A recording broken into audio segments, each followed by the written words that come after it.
quote-ka ama xigashada labaad waxaa laga soo guriyaa nin yidhahda Thomas.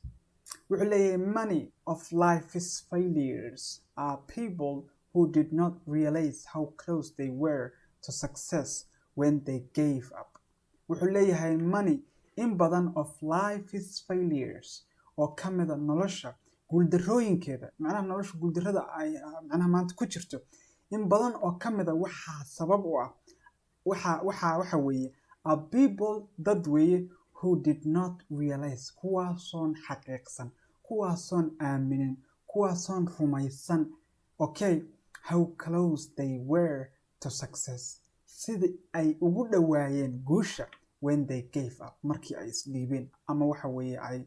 iska daayeen. macnaha yacni markaas gave up ka sameeyeen waxa weeye qofku inuu isdhiibo.